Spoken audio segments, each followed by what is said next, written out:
Hello दोस्तों। तो दोस्तों आपका लेक्चर नंबर 9 में स्वागत है, जिसमें हम कोल इंडिया लिमिटेड के मैनेजमेंट ट्रेनिंग इलेक्ट्रिकल के पीवाईक्यू देख रहे हैं। ठीक है, तो देखिए आज का पहला क्वेश्चन है, are DC series motor should always be started with load. मतलब डीसी सीरीज मोटर को हम हमेशा लोड के साथ स्टार्ट करते हैं, ऐसा क्यों? ऑप्शन दिया है it can not start without load, B दिया है at no load it will not developed high starting torque, C दिया है it draws I small amount of current at no load, या डी दिया है आपका at no load it will rotate at dangerously high speed. ठीक है, तो देखिए हमारी सीरीज मोटर क्या होती है, इसका डायग्राम बनाता हूँ मैं आपको। सीरीज मोटर का डायग्राम होता है ऐसा, इसकी जो फील्ड वाइंडिंग है वो सीरीज में लगे रहती है, इसलिए इसको सीरीज मोटर कहते हैं। ये देखिए ये फील्ड वाइंडिंग है, ये इसके आर्मेचर के सीरीज में है।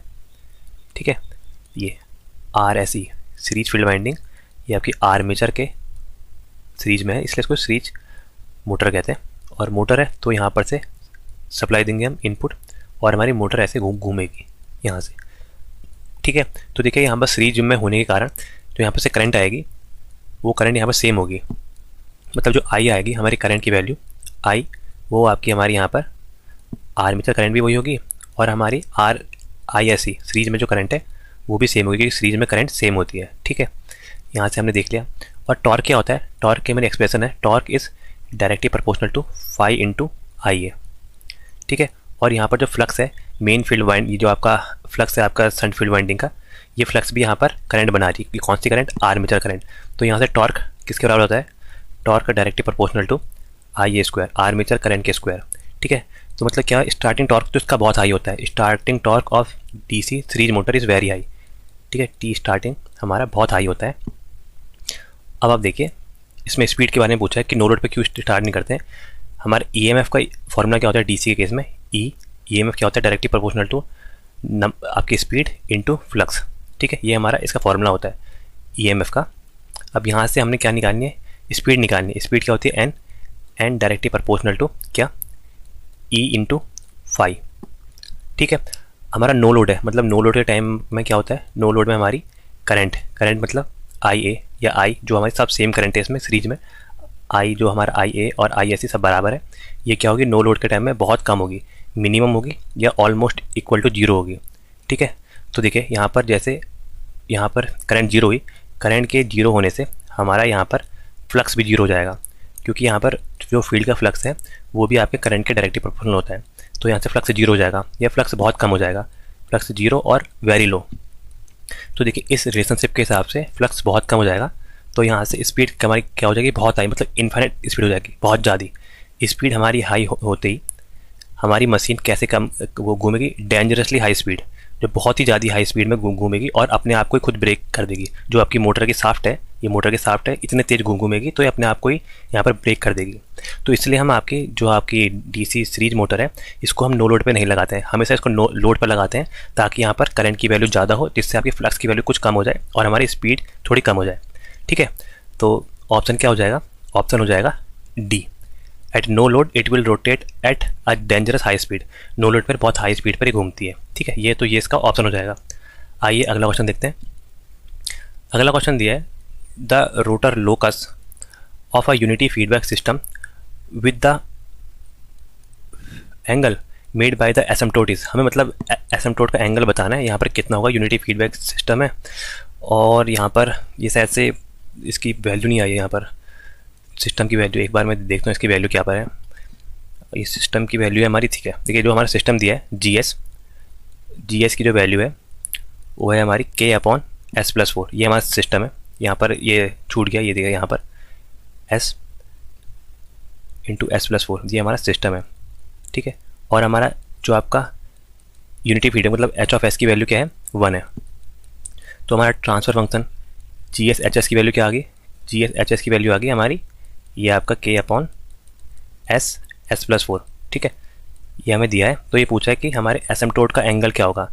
एसिम्पटोट एंगल हमारा कहाँ काम आता है? ये आता है हमारे रूट लोकस में। जब हम रूट लोकस का फॉर्मेट करते हैं तब हमारा एसिम्पटोट एंगल काम आता है, एसिम्पटोट एंगल। तो देखिए इसका फॉर्मूला क्या होता है, मैं अगले पेज में दिखाता हूँ। तो एसिम्पटोट के लिए पहले हम देखेंगे आपके पोल और यहाँ पर जीरो कितने हैं। तो देखिए पोल क्या होता है? Denominator of a transfer function. तो यहाँ पर देखिए यहाँ पर पोल कितने हैं? एक आपका एस जीरो, एक पोल है हमारा जीरो पर है ओरिजिन पर पोल है और एक है आपका पोल -4 पे, मतलब टोटल नंबर ऑफ पोल यहाँ पर 2 हैं, पोल 2 हैं और आपके जीरो देखिए ऊपर एस का कोई टर्म नहीं है, तो हमारे जीरो कितने हैं, 0। यहाँ पर हो जाएंगे पोल 2 और 0 0। ठीक है, आइए देखते हैं अब यहाँ पर क्या सॉल्व करेंगे। तो इसका हमारा एसिम्प्टोट एंगल निकालने का फॉर्मूला होता है theta I is equal to 2q + 1 upon p - z into 180 या पाई, आप कुछ भी लिख सकते हैं, मैं 180 लिखता हूँ। तो ये हमारा एसिम्प्टोट एंगल निकालने का फॉर्मूला है। ठीक है, और यहाँ पर देखिए जो हमारी q की वैल्यू है, q की वैल्यू स्टार्ट होती है 0 1 2 सो ऑन, ऐसे करके हमारी वैल्यू आगे बढ़ती है। तो देखिए यहाँ पर जो हमारे पोल हैं, एसिम्प्टोट क्या होते हैं, एसिम्प्टोट वो लाइन होती है जो आपकी पोल से होती स्टार्ट और ये आपकी इन्फिनिट तक का जाती है। ठीक है, तो यहाँ पर से इसका एंगल पूछ रहा है तो किस डिग्री पर ये जाएगी। ठीक है, तो यहाँ पर हमारे 2 पोल हैं, तो हमारे 2 एसिम्प्टोट के एंगल आएंगे, 2 पोल के कारण यहाँ पर 2 एसिम्प्टोट के एंगल आएंगे। तो देखिए पहले के केस में θ1 जो पहला केस है, उस केस में हम 2 q की वैल्यू क्या रखेंगे, पहले केस में रखेंगे 0, 2 × 0 + 1 अपॉन p - z, p है 2 और 0 है 0 इंटू 180, ये हो जाएगा आपका 1/2 इंटू 180, 1/2 इंटू 180 क्या हो जाएगा, 90 डिग्री। तो पहला एंगल आ गया 90 डिग्री। अब सेकंड एंगल कैसे निकालेंगे, θ2 ये आ जाएगा 2 इंटू, अब q की वैल्यू पुट करेंगे 1 + 1 अपॉन 2 इंटू 180, तो ऊपर आ जाएगा 3/2, 3/2 यहाँ से आ जाएगा 90, 9 × 27, ये आ जाएगा 270 डिग्री। तो एक एंगल हमारा आ गया 90 डिग्री और एक आ गया 270 डिग्री। तो एक एंगल 90, एक एंगल 270, आंसर डी। ठीक है, ये हमारे एसिम्प्टोट निकालने का फॉर्मूला है। आइए अगला क्वेश्चन देखते हैं। अगला क्वेश्चन दिया है the magnetic flux densities. Magnetic flux density क्या होती है, magnetic flux into area, magnetic flux upon area, magnetic flux upon area का स्क्वायर या मैग्नेटिक फ्लक्स अपॉन परमिबिलिटी। तो देखिए हमारी मैग्नेटिक फ्लक्स डेंसिटी बी जो होती है वो होती है आपके फ्लक्स पर यूनिट एरिया, कितना फ्लक्स है पर यूनिट एरिया में, ये हमारी मैग्नेटिक फ्लक्स डेंसिटी की यूनिट होती है। मतलब ये इसका फॉर्मूला होता है, जहाँ पर मैग्नेटिक फ्लक्स डेंसिटी की यूनिट क्या है, टेस्ला, बी की यूनिट है टेस्ला, फ्लक्स की यूनिट होती है वेबर और एरिया की क्या होती है, मीटर का स्क्वायर। ठीक है, या आप ऐसे भी देख सकते हैं, बी क्या होता है, B is directly proportional to H. एक फॉर्मूला ये भी होता है, जो मैग्नेटिक फील्ड स्ट्रेंथ है वो आपके मैग्नेटिक फील्ड डेंसिटी के डायरेक्टली प्रोपोर्शनल होती है। जब हम प्रोपोर्शनल कांस्टेंट हटाते हैं तो क्या आता है हमारा B is equal to mu into H. ठीक है, ये भी हमारा एक फॉर्मूला है, लेकिन इस हमारे क्वेश्चन में दिया है हमारा फ्लक्स पर यूनिट एरिया, मैग्नेटिक फ्लक्स और एरिया का डिवाइड करना है, तो आंसर हो जाएगा बी, मैग्नेटिक फ्लक्स पर यूनिट एरिया। ठीक है, आइए अगला देखते हैं। अगला क्वेश्चन दिया है practical way to obtaining static voltage equalization in series connected SCR by use of, मतलब हम जो आपका ये पावर इलेक्ट्रॉनिक्स का है, इसमें दिया है कि आपका जो SCR है हम उनका सीरीज में कनेक्शन करते हैं, तो उसमें हम स्टैटिक वोल्टेज इक्वलाइजेशन कैसे लगाते हैं। तो पूछा है हम R कनेक्ट करते हैं in series with SCR, R connect करते हैं in series with each SCR, R connected same value across each SCR, सी दिया है 1 R अक्रॉस द स्ट्रिंग और आपका R of different values across the SCR।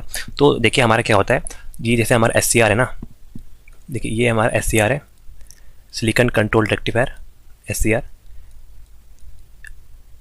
इसकी जो रेटिंग है मैं इसका V1 बताता हूँ। अगर ये इसकी रेटिंग वोल्टेज की V1 है और जो हमें सिस्टम चाहिए उसकी रेटिंग अगर V1 से बहुत ज़्यादा है, बहुत ज़्यादा है, आपका VT जो हमारा सिस्टम है उसकी माना VT की वैल्यू बहुत ज़्यादा है V1 से, तो इस केस में हम यहाँ पर क्या करते हैं, हम लोग करते हैं यहाँ पर इनका सीरीज कनेक्शन SCR का। देखिए एक SCR और एक SCR लगाया, फिर उसके सीरीज में एक और SCR लगाया, देन एक और SCR लगाया, तो ऐसे हम जितने भी हमें यहाँ पर सीरीज में कनेक्ट करके हम इसकी वोल्टेज रेटिंग को इंक्रीज़ करते हैं। ठीक है, तो हम SCR को इस सीरीज में कनेक्ट करते हैं। तो ये पूछ रहा है कि हम यहाँ पर वोल्टेज इक्वलाइजेशन क्यों लगाते हैं, स्टैटिक वोल्टेज इक्वलाइजेशन क्यों लगाते हैं। तो देखिए हमने इनको पता है कि हमारी कैरेक्टरिस्टिक क्या होती है SCR की, ये देखिए ऐसे आती है ये, तो ये हमारे एक SCR की है और ज़रूरी नहीं कि दूसरा SCR भी सेम हो, उसकी माना कोई डिफ़र कर जाए ऐसे, ये तीसरे की कुछ और डिफ़र कर जाए, तो क्या होता है हमारे ये सेम ना होने के कारण इनकी जो रेटिंग है वोल्टेज रेटिंग वो सेम नहीं आती, वी और आई के बीच में जो रेटिंग है वो सेम नहीं आती है। तो इसके कारण यहाँ पर ये अपने पूरी इफिशिएंटली काम नहीं कर पाते हैं। ये स्ट्रिंग में वोल्टेज जो आपकी वी स्ट्रिंग है इसमें वोल्टेज कांस्टेंट नहीं रहती है, हर एक थायरिस्टर के अक्रॉस अलग अलग रहती है। तो इस प्रॉब्लम को दूर करने के लिए हमने यहाँ पर स्टैटिक वोल्टेज इक्वलाइजेशन लगाया, जिसको हम बोलते हैं एक आपके पैरेलल पे आर लगाना। प्रतिरोध लगाते हैं हम हर एक एससीआर के लिए, एससीआर के अक्रॉस हम एक प्रतिरोध लगाते हैं। ये देखिए यहाँ पर इसको बोलते हैं स्टैटिक वोल्टेज इक्वलाइजेशन। ये क्या करता है, ये हमारे वोल्टेज को इक्वल कर देता है। यहाँ पर आर जो है आपका प्रतिरोध, ये आपका हर एक एससीआर के पैरेलल लगेगा और एक कांस्टेंट वैल्यू का लगेगा। आर की वैल्यू आपकी हर जगह सेम होगी और एक पैरेलल में लगेगा, देखिए ठीक है। तो इसका आंसर क्या हो जाएगा, आंसर हो जाएगा बी।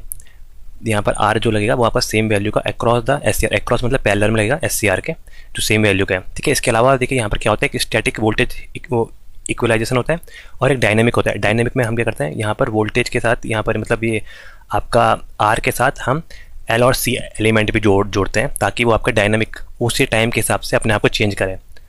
अगला क्वेश्चन देखते हैं।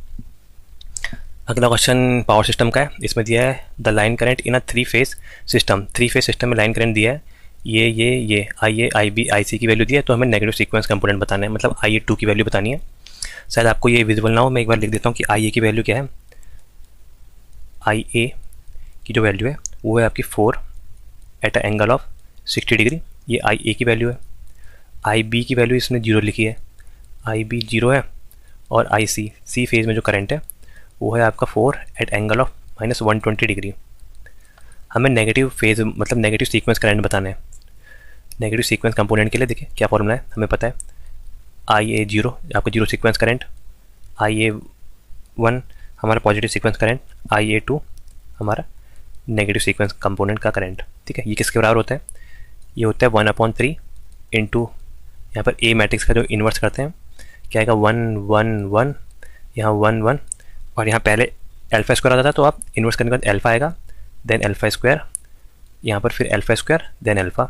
और यहाँ पर से हमने वैल्यू रख दी यहाँ पर आई ए आई बी आई सी की वैल्यू, आई ए आई बी और आई सी की वैल्यू रख दी, ठीक है।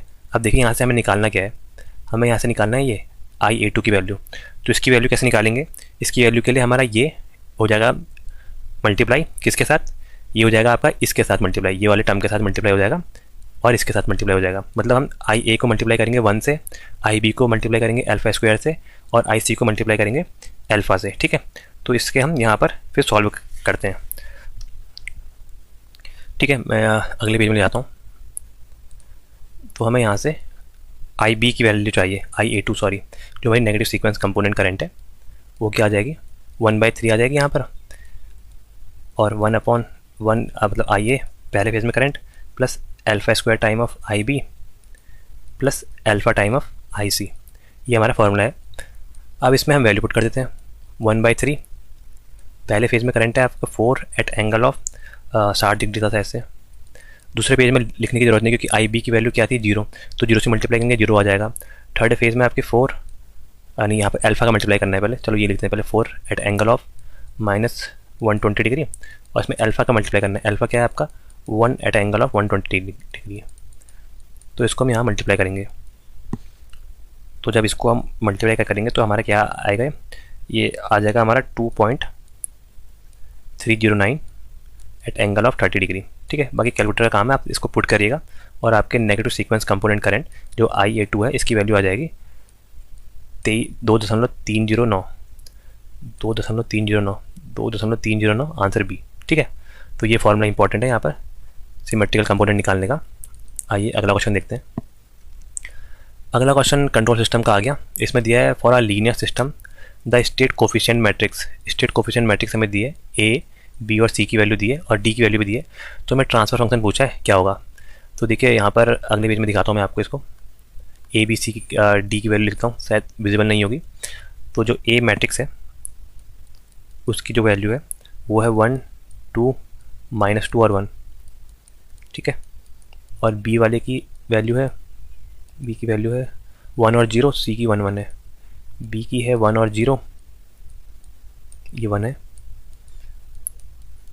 सी की है 1 1 और डी तो 0 था, डी की वैल्यू 0 है, ठीक है। तो इसमें हमसे पूछा है कि हमें आपको क्या बताना है, इसमें बताना है हमें, ट्रांसफर फंक्शन बताना है, ये जीरो है, ट्रांसफर फंक्शन बताना है। ट्रांसफर फंक्शन क्या होता है हमारा, ट्रांसफर फंक्शन होता है आउटपुट अपॉन इनपुट का Laplace, initial condition zero, Y S upon X S. तो स्टेट ट्रांजिशन मैट्रिक्स के फॉर्म में ये हमारा क्या आता है, ये आता है सी मैट्रिक्स इंटू क्या होता है हमारा, किससे मल्टीप्लाई होती है आपकी 5 मैट्रिक्स से, क्या बोलते हैं उसको, state transition matrix S I minus A inverse से मल्टीप्लाई होती है into B matrix plus D. ये हमारा ट्रांसफर फंक्शन का फॉर्मूला है। कितने बार ये फॉर्मूला भी पूछा गया तो आप इसको याद कर लीजिएगा, ठीक है। ये फॉर्मूला है। अब यहाँ से देखिए, हमें सी की वैल्यू पता है, सी मैट्रिक्स ये है, बी की वैल्यू पता है, डी की वैल्यू तो जीरो है, कोई लिखने की जरूरत नहीं है। यहाँ से पहले हम एस आई माइनस ए की वैल्यू निकालेंगे, ठीक है। एस आई माइनस ए की वैल्यू कैसे निकालेंगे, आई होती है आइडेंटिटी मैट्रिक्स, उसको एस से मल्टीप्लाई करना है। ये देखिए यहाँ पर एस एस एस करके एक मैट्रिक्स है सपोज, उसको हमने मल्टीप्लाई करना है आइडेंटिटी मैट्रिक्स। आइडेंटिटी मैट्रिक्स वो होती है जिसके डायगोनल की वैल्यू होती है 1 1, बाकी की वैल्यू होती है 0 0। इसको मल्टीप्लाई करेंगे तो हमारा क्या आएगा, एस 0 0 एस, ठीक है। ये हमारी एस आई की वैल्यू आ गई। इसमें हमने माइनस ए करना है, एस आई माइनस ए। अब देखिए एस आई माइनस ए क्या हो जाएगा, एस आई माइनस ए हो जाएगा आपका, ये आएगा एस 0 0 एस। इसमें माइनस करना है ए मैट्रिक्स, ए मैट्रिक्स है हमारी 1 2 माइनस 2 1 1 2 माइनस 2 और 1, ठीक है। तो यहाँ से हम इसको डिवाइड करेंगे, इसको यहाँ से माइनस करेंगे तो हमारा क्या आ जाएगा, यहाँ से s माइनस 1 नीचे वाला लिखता हूँ, ये आ जाएगा s में से 1 कम करा s माइनस 1, इधर आएगा आपका माइनस 2, यहाँ आ जाएगा नीचे भी आपका आ जाएगा, ये आपका माइनस माइनस प्लस हो जाएगा प्लस 2, और यहाँ पर आ जाएगा आपका s माइनस 1। तो ये हमारी s माइनस ए मैट्रिक्स आ गई, ठीक है। अब s माइनस ए का इन्वर्स करना है, अगले पेज में करता हूँ। एस आई माइनस ए का इन्वर्स करना है, जो हमारी 5 मैट्रिक्स है, ये स्टेट ट्रांजिशन मैट्रिक्स, इसका इन्वर्स करना है। इन्वर्स 2 क्रॉस 2 मैट्रिक्स का कैसे करते हैं, डिटर्मिनेंट निकालते हैं। तो डिटर्मिनेंट के लिए 1 अपॉन यहाँ पर डिटर्मिनेंट आ जाएगा, और यहाँ पर जो पहला वाला है और फोर्थ वाला एक्सचेंज हो जाएंगे, यहाँ पर माइनस आ जाएगा, ठीक है। तो डिटर्मिनेंट निकालता हूँ मैं, वो हम कैसे निकालेंगे, क्रॉस मल्टीप्लाई करेंगे इसका इससे, मतलब यहाँ पर आ जाएगा एस माइनस 1 का स्क्वायर, यहाँ पर आ जाएगा एस माइनस 1 का होल स्क्वायर, यहाँ पर और ये हो जाएगा ये आपका 2 माइनस 2, ठीक हो जाएगा, ये आ जाएगा माइनस 2। तो एस माइनस 1 का होल स्क्वायर, एस माइनस 1 का होल स्क्वायर और माइनस ये आ जाएगा 2, और यहाँ पर जो हमारी मैट्रिक्स है वो एस माइनस 1 ए और डी वैसे रहेंगे, और इनमें माइनस साइन आ जाएगा। ये माइनस 2 था तो माइनस 2 प्लस 2, ये प्लस 2 था, ये माइनस आ चला जाएगा। तो यहाँ पर सॉल्व करेंगे तो ये कितना आ जाएगा, एस स्क्वायर प्लस 1 प्लस यहाँ पर कितना हो जाएगा, ये हो जाएगा S square plus 2s, S square plus 2s plus 5, यहाँ पर 2 दूनी 4, यहाँ 4 होगा ना, 2 दूनी 4, यहाँ पर 4 होगा, यहाँ पर प्लस 5 आ जाएगा। देन यहाँ पर क्या बचा हमारा, s माइनस 1 2, ये आपका माइनस 2, ये माइनस 2 है ना, माइनस 2, और यहाँ पर आ जाएगा आपका s माइनस 1। तो ये हमारी S I minus A matrix आ गई, ठीक है। तो यहाँ से हमने इसकी वैल्यू निकाल दी है। अब यहाँ से हमें ट्रांसफर फंक्शन निकालते हैं। ट्रांसफर फंक्शन क्या था हमारा, ट्रांसफर फंक्शन था C into S I minus A matrix जो हमने निकाली है, यही मेन है इसमें, S I minus A matrix निकालना, और प्लस यहाँ पर into B plus D. D की वैल्यू क्या है, 0 है, तो इनकी वैल्यू पुट कर देते हैं। जो सी की वैल्यू है, सी की वैल्यू क्या थी हमारी, सी की वैल्यू थी आपकी 1 1 की मैट्रिक्स है। एस आई माइनस ए की वैल्यू यहाँ पर लिख देता हूँ मैं पूरा इसमें ही, ये है कि 1 अपॉन जो हमारा आपका यहाँ पर आपका ये पार्ट था आपका एस स्क्वायर, क्या था, प्लस था माइनस था, S square plus 2s, S square minus 2s plus 5, S square minus 2s plus 5, और ये मैट्रिक्स हमारी थी s माइनस 1, यहाँ पर भी s माइनस 1, यहाँ पर 2 और ये माइनस 2, और यहाँ पर क्या था हमारा b मैट्रिक्स क्या थी 1 इंटू 0। तो देखिए कैसे मल्टीप्लाई होगी, इसका यहाँ से होते हुए इसके साथ ही होगा, तो यहाँ पर क्या आ जाएगा, ये आ जाएगा आपका ऊपर वाला ही होगा क्योंकि ये नीचे 0 का तो 0 हो जाएगा। तो यहाँ से s माइनस 1 यहाँ पर से एक ऐड यहाँ पर हो जाएगा, तो s माइनस 1 और माइनस 2 ये हो जाएगा s माइनस 3, और नीचे डिनोमीटर तो बिल्कुल सेम रहेगा ये। तो क्या आ जाएगा आपका S square minus 2s plus 5, तो इसका ट्रांसफर फंक्शन आ गया आपका s minus 3 upon S square minus 2s plus 5, S minus 3 ऊपर दिया है s माइनस 3। देखिए एक ही ऑप्शन में वैसे भी आंसर ये आता, S minus three S square minus 2s plus 5, जो आंसर आया वही बिल्कुल ठीक। ये थोड़ा लेंथी लग रहा है आपको, लेकिन बहुत सिंपल है। इसमें आपने सी की वैल्यू, सी मैट्रिक्स की वैल्यू दी थी, डी की दी थी और बी की दी थी। हमें एस आई माइनस ए इसकी वैल्यू निकालनी थी। ये 5 मैट्रिक्स होती है, स्टेट ट्रांजिशन मैट्रिक्स। इसका इन्वर्स करा बस, उसके बाद हमने वैल्यू पुट करी, बाकी मैट्रिक्स सॉल्यूशन है, तो उससे आंसर निकाला। अगला क्वेश्चन देखते हैं। तो अच्छा, ये भी क्वेश्चन कंट्रोल सिस्टम का ही है। इसमें दिया है द स्टेट ट्रांजिशन मैट्रिक्स, वो स्टेट ट्रांजिशन मैट्रिक्स 5t की वैल्यू दी है हमें, x is equal to ax होती है। तो यहाँ पर पूरे मैट्रिक्स के फॉर्म में दिया है। तो हमें पूछा है कि आपको इनवर्स स्टेट ट्रांजिशन मैट्रिक्स बतानी है, 5 इनवर्स t की वैल्यू बतानी है। ठीक है, तो देखिए यहाँ पर क्या दिया है हमें x दिया है। x क्या होता है हमारा, ax plus B U, ax plus B U. ठीक है, तो यहाँ से हमें a की वैल्यू दी है, ऊपर से आप कंपेयर करेंगे तो a की वैल्यू क्या है, 0 1 -2 और -3। बाकी x की वैल्यू यहाँ पर लिखी है x1t x2t, और b क्या है यहाँ पर, b की वैल्यू है नहीं, तो b क्या लेंगे हम, b है आपकी जीरो मैट्रिक्स। ठीक है, अब हम इसको यहाँ से सॉल्व क्या करेंगे। यहाँ से आपकी स्टेट ट्रांजिशन मैट्रिक्स क्या होती है, STM स्टेट ट्रांजिशन मैट्रिक्स, अभी बताया आपको पिछले क्वेश्चन में।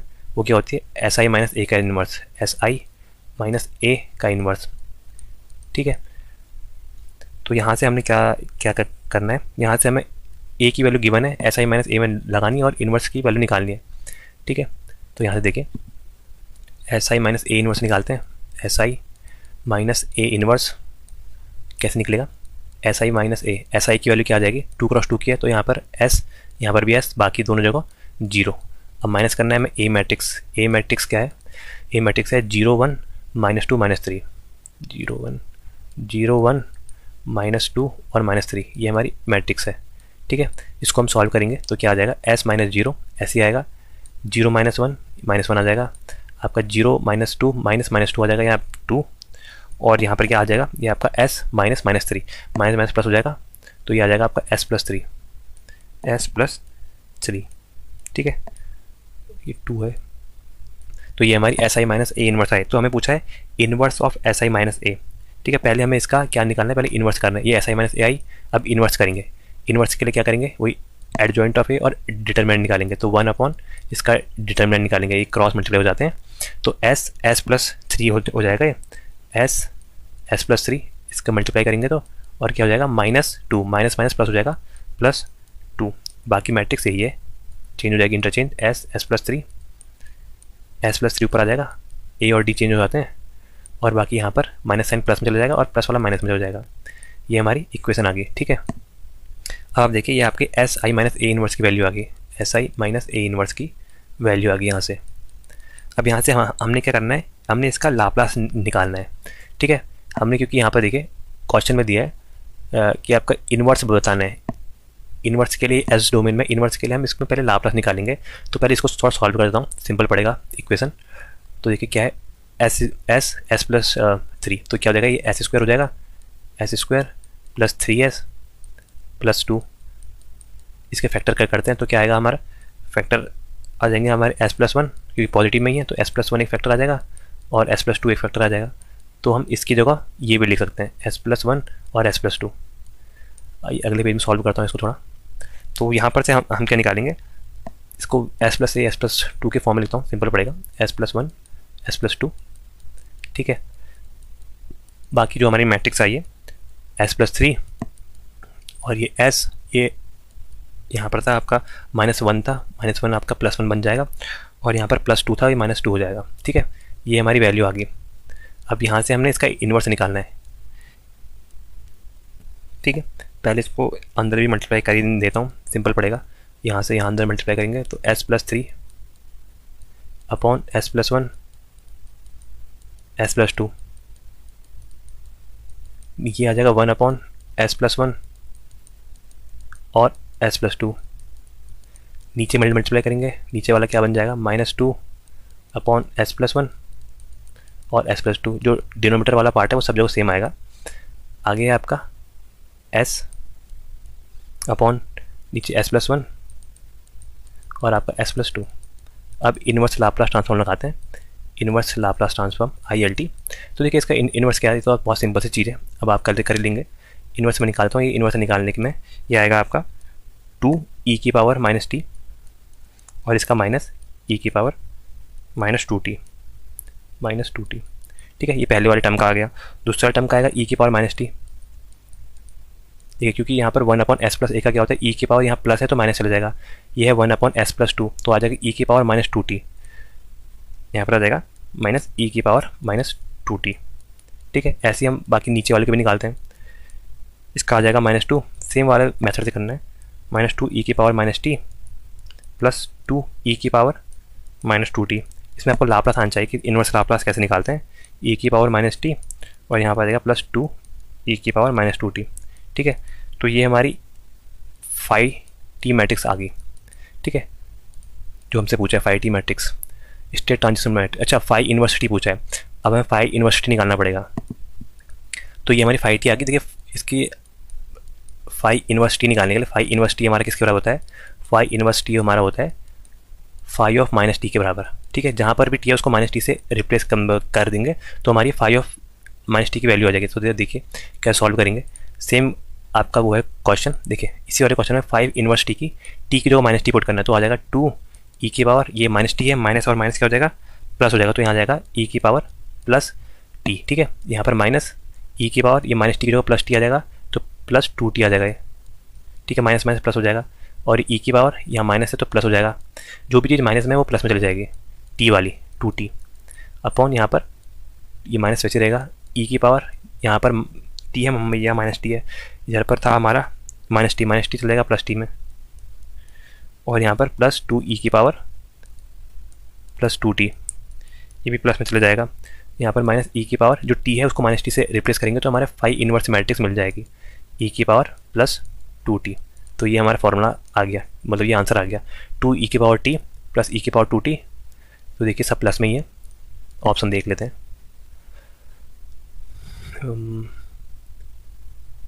तो ऑप्शन यहाँ पर सी बिल्कुल सही है। देखिए ई की पावर टी माइनस ई की पावर 2t, ई की पावर टी माइनस 2 ई की पावर 2t माइनस ई की पावर टी प्लस 2 ई की पावर 2t, 2 ई की पावर टी प्लस ई की पावर 2t, बिल्कुल सही आंसर है, आंसर सी। तो स्टेट ट्रांजिशन मैट्रिक्स का फॉर्मूला लगाया हमने, S I minus A inverse निकाला, फिर उनका लाप्लास लिया, देन इनवर्स लाप्लास करा, देन यहाँ से फाई टी की वैल्यू आई, और हमने पूछा है फाई इनवर्सिटी। फाई इनवर्सिटी होता है हमारा फाई ऑफ -t के बराबर, जहाँ t है -t से रिप्लेस करा, देन जो मैट्रिक्स मिली वही आंसर है। अगला क्वेश्चन देखते हैं। इसमें दिया है आपका स्टार कनेक्टेड ऑल्टरनेटर, एक हमारा स्टार कनेक्टेड ऑल्टरनेटर है, is supply to a delta connected load, और वो डेल्टा कनेक्टेड लोड को सप्लाई कर रहा है। The impedance of the load branch, जो इम्पीडेंस है लोड ब्रांच का आपका 8+j6 ओम पर फेज है, तो डिटरमाइन द पावर फैक्टर। तो पावर फैक्टर पूछा है, तो सिंपल क्वेश्चन है। तो पावर फैक्टर क्या होता है, पावर फैक्टर होता है हमारा apparent power upon true power upon apparent power P/S, या क्या बोलते हैं R/Z। ठीक है, या ये हमारे पावर फैक्टर के फॉर्मूले हैं। तो यहाँ से कौन सा फॉर्मूला लगाएंगे हम, यहाँ से ये वाला फॉर्मूला लगाएंगे, क्योंकि हमें R की वैल्यू दी है, हमें इम्पीडेंस जो दिया है Z की वैल्यू है आपकी 8+j6 ओम पर फेज के लिए 5 बना दिया।